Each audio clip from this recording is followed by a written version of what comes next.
The United States is their enemy. The United States is considered the most dangerous economy in the world. Every American company would be disadvantaged. We will one day all remember as an act of consistent self-destruction. Let me explain it with Mr. Trump's tariffs. He puts a tariff on virtually every country, which is in itself a hysterical act. It's a little bit like having Elon Musk go in and cut every government program. If you're interested in efficiency, you study each program and you make cuts, if that's what you want to do, according to some general notion of what each agency does and how well it does. But across the board, firing everybody, that shows that what you're interested in is not spending money in these areas, not in the efficiency with which the money. Calling it efficiency is designed to give cover to the people who don't want to pay taxes and don't want that money to go out because then they won't have to pay tax. I can't think beyond that in that simple mind because, if you pay a tax and the government does something, you get the benefit of what the government does. You pay the price of paying the tax. You weigh both those things. You don't just go to either spend more or to tax more. It's childish. But let me get back to why Mr. Trump is desperate. Every country now has a tariff against it or is being threatened by it. You know what that does? It gives every leader, good leaders, bad leaders, and everything in between, an out, a wonderful opportunity. Things are going bad in Nigeria or Malaysia or Panama or Poland. You can blame Mr. Trump, whoever you are. The tariff has really hurt. You get out of being any way accountable. All Mr. Trump is doing is strengthening the position of every government in power because they can now plausibly blame Mr. Trump. And you know what that teaches the people of every country? That the United States is their enemy. This is not good. This may be great for Mr. Trump, MAGA, and American elections. But if you have even a little bit of understanding, the United States is now, and by the way, polls already show it, is considered the world's greatest threat to peace, is considered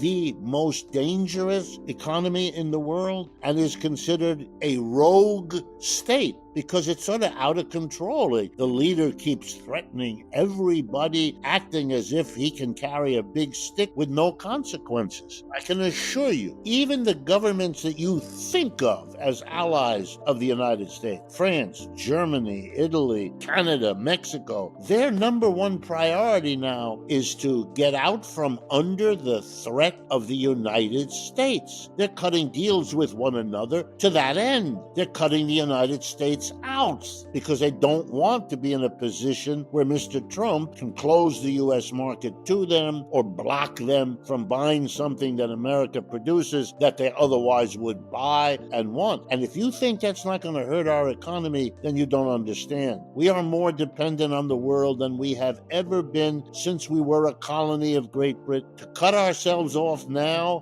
whoa, way too late. Oh, well, one of the things that Donald Trump said this past week was that he's demanding that American cars be made in America. We all know that that's not possible. As much as 40% of the parts come from either Canada or Mexico, and so there just won't be any parts. We'll have these shells of cars. Is it realistic for us to move in the direction of a truly American-made car, or was it red meat for the MAGA base? It's mostly red meat for the MAGA base, and you might add red meat for the gullible. If you half want to believe in all of this mumbo-jumbo, well, then he's giving you that kind of shallow argument, which you mustn't look at. Let me explain again briefly why this is crazy. If you brought the cars back to being produced in the United States, you would have to pay the tariffs on all those imported parts, or you'd have to develop the machinery to make them here. And then if you did all that, you'd have to pay American-level wages to the workers in the auto factories and the workers in all those parts factories. But that would raise the price of your automobile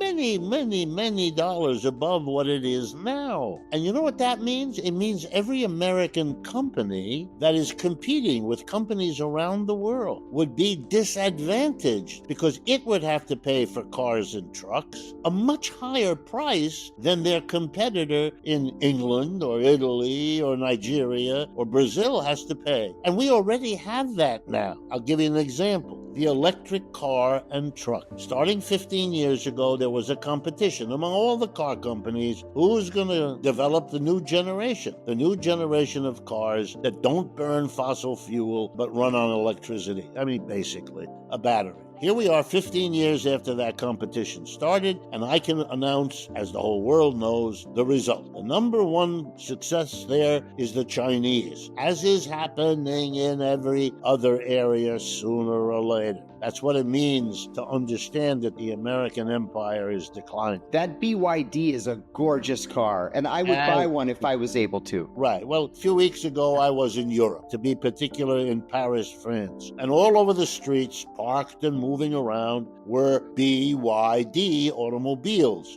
Why? Because they're the best, cheapest electric car on the market. Same thing with the truck. Every capitalist around the world who needs cars or trucks for their business as an input is buying BYD cars because they are the best quality and the lowest price. Americans can't compete. Why? Because they can't get access to the BYD. And why is that? Is BYD unwilling to sell cars in the United States?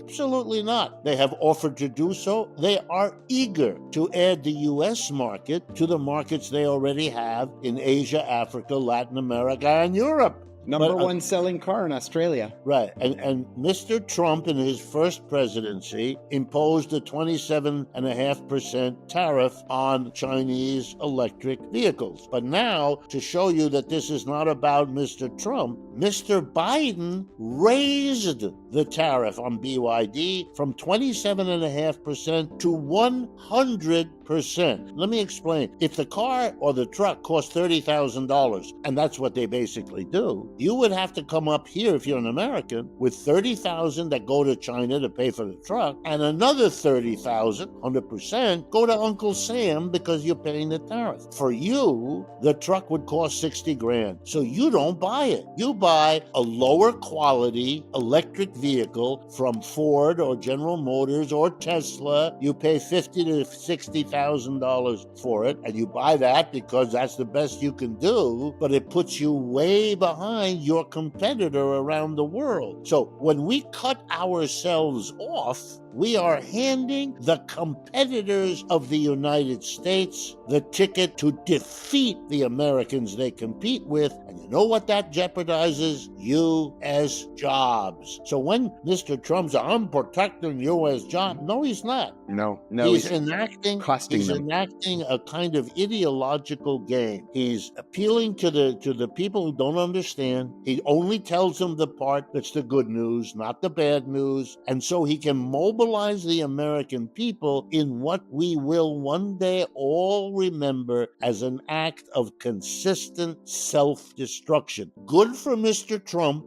good for his election victory, happy news for the MAGA faithful, but for the American economy, in whose name it's done, it's a disaster.